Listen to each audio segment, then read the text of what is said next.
பெண்களுக்கு எதிரான பாலியல் குற்றங்கள் அதிகரிச்சுட்டே வருது தமிழ்நாடு பூரா. அந்த வேலூர் கர்ப்பிணி பெண்ணுக்கு உரிய நிதியை அரசு வழங்க வேண்டும் சொல்லி அந்த குடும்பத்தார் கோரிக்கை வச்சிருக்காங்க. இல்ல, தொடர்ந்து அந்த பொண்ணு மட்டும் இல்லைங்க, ஸ்கூல்ல சின்ன குழந்தைகள்ல இருந்து வயதான கிழவிகள் வரைக்கும் இன்னைக்கு பாலியல் வன்கொடுமையில மாட்டிக்கிட்டு இருக்காங்க. நேத்து அது கூட நான் அறிக்கை கொடுத்திருக்கேன், கண்டனம் தெரிவிச்சிருக்கேன். தமிழ்நாடு முழுக்க எல்லா பகுதியிலுமே மாணவிகள் முதல் கொண்டு வயதான மூதாட்டிகள் வரைக்கும், மாணவி முதல் மூதாட்டி வரை பாலியல் வன்கொடுமையில பாதிக்கப்பட்டிருக்காங்க. இது வன்மையாக கண்டிக்கக்கூடிய ஒரு விஷயம். இதுக்கு பேசிக் ரூட் என்ன அப்படின்னு பார்த்தா டாஸ்மாக்கும் கஞ்சா தான், வேற ஒண்ணுமே கிடையாது. கஞ்சா போதையில் மாட்டிக்கொண்ட இளைஞர்கள் மக்கள் இன்னைக்கு இது மாதிரி தவறான செயலில் ஈடுபடுறாங்க. நான் ஏற்கனவே கொடுத்த அறிக்கைப்படி நீ மதுரையிலிருந்து சொல்றேன், உறுதியாக அவர்களை கட்டாயம் மிகப்பெரிய தண்டனையான கொடுக்கணும். குற்றம் நிரூபிக்கப்பட்டவர்களுக்கு மரண தண்டனை தரணும். அப்பதான் இதுக்கு நம்ம முற்றுப்புள்ளி வைக்க முடியும். இன்னைக்கு தொடர்ந்து நம்ம ஜெயில போடுறது, வெளியே வந்துடுறது, இப்படியே போயிட்டு இருந்துச்சுன்னா இதுக்கு முற்றுப்புள்ளியா வராது.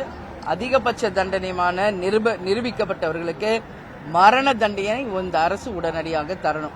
ஏற்கனவே சிஎம் சொல்லியிருக்கார், பின்தொடர்ந்தா 5 வருஷம் இந்த மாதிரி பாலியல் வன்கொடுமை பண்ணா மிகப்பெரிய தண்டனை வழங்கப்படும். அது முதல் அவர் செயல்படுத்தணும். நிரூபிக்கப்பட்டவர்களுக்கு நிச்சயமாக மரண தண்டனை தரணும். மக்கள் பணிக்கு வருவதற்கு முன்னாலேயே எம்ஜிஆர் மக்களுக்கு நிறைய செய்திருக்காங்க. அதற்கு அடுத்தபடியா பெரிதா செய்தது விஜயகாந்த் சார் நிறைய செஞ்சிருக்காங்க. இவர்களும் பேசப்படுது. ஆனா விஜய் எடுத்துக்கிட்டீங்கன்னா இதுவரை மக்களுக்கு அரசியல் பாருக்கு முன்னாடி எதுவும் செஞ்சது மாதிரி தெரியல. இப்போ சின்ன சின்ன நடத்தி பண்றாரு. அவர் அரசியலை ஜொலிப்பதற்கான வாய்ப்பு இருக்கா? எப்படி அவரை ஒரு நடிகரா அவரை எப்படி பாக்குறீங்க? அரசியலை ஜெயிக்க முடியுமா? விஜயகாந்த் சார் இடத்தை பிடிப்பதற்கு முயல்வதாக ஒரு தோற்றம். விஜயை தமிழகம் முழுவதும் பட்டி தேப்தி எங்கும் கொண்டு போய் சேர்த்தவர் கேப்டன். செந்தூர பாண்டி படத்துல எங்க வீட்டு பக்கத்துல தான் சின்ன வயசுல இருந்து இருந்தவர். அதனால விஜய் நான் எப்பவும் சொல்ற மாதிரி எங்க வீட்டு பையன் தான், அதெல்லாம் மாற்று கருத்து இல்லை. ஆனா சினிமா வேறு, அரசியல் வேறு. இதை நான் விஜய் கிட்டேயே நேரடியா பல முறை சொல்லியிருக்கேன். ஆனாலும் அவர் இன்னைக்கு அவ்வளோ பெரிய பிசினஸை விட்டுட்டு, அவ்வளோ பெரிய இன்னைக்கு ஒரு சினிமா துறையில இருந்து எல்லாத்தையும் விட்டுட்டு இன்னைக்கு அரசியலுக்கு வரார்.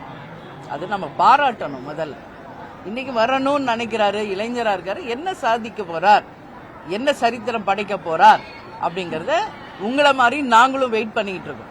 முதல்ல அவர் 4க்கு 4 ரூம்ல உட்காந்து பேசுறதை விட்டுட்டு பொது வேலைக்கு வரணும், மக்களை சந்திக்கணும், பத்திரிகையாளரை சந்திக்கணும், மக்கள் பிரச்சனையை கையில் எடுக்கணும். அப்பதான் அரசியல்ல நம்மளால நிலைச்சு நிற்க முடியும். இதை விஜய்கிட்டே நான் சொல்லியிருக்கேன். எனவே பொறுத்திருந்து பார்ப்போம் அவருடைய செயல்பாடு எப்படி இருக்கிறது. நேத்தே நான் பிரஸ் மீட்ல இதை சொல்லிட்டேங்க. அண்ணன் தம்பிகளாக இந்துக்களும் இஸ்லாமியர்களும் இன்று நேற்று இல்ல, எத்தனையோ வருஷமா இங்க வாழ்ந்துகிட்டு தான் இருக்காங்க. இவ்வளோ வருஷம் வராத புது பிரச்சனையா இப்ப வருது. இதுக்கு பின்னாடி முற்றிலும் அரசியல் தான் இருக்கிறது. மதத்தை பிரித்து, ஜாதியை பிரித்து அரசியல் பண்ணதான் பாக்குறாங்களே ஒழிய உண்மையில் சகோதர சகோதரிகளாக வாழ்கின்ற இந்துக்கள் மத்தியிலோ இஸ்லாமியர்கள் மத்தியிலோ எந்த பிரிவினும் இல்லை.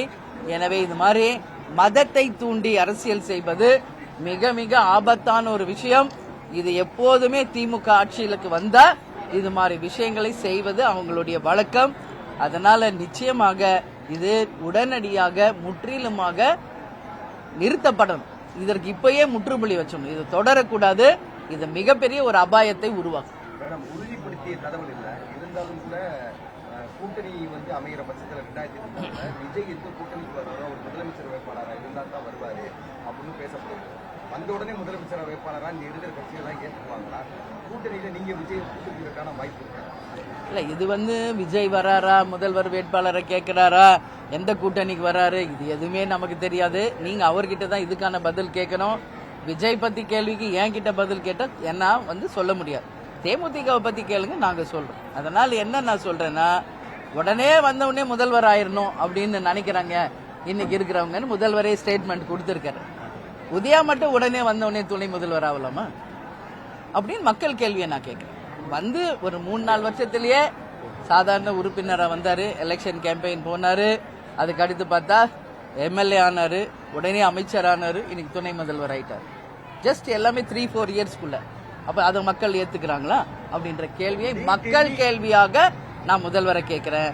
எங்களை பொறுத்த வரைக்கும் விஜய் வந்து யார் கூட கூட்டணி, யாரோட வரப்போகிறார் என்பதை விஜய் தான் தெளிவுபடுத்தணும்.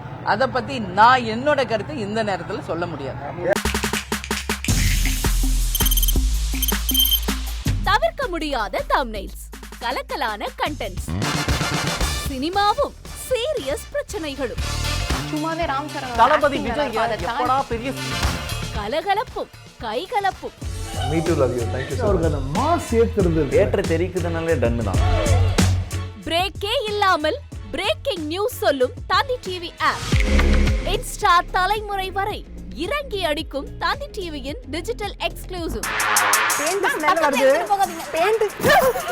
பாடி காமிச்சிங்க. அது அதை விட மோசம். இல்ல பாடி காமிச்சிங்கன்னா அது இன்னும் வெரி பேட்.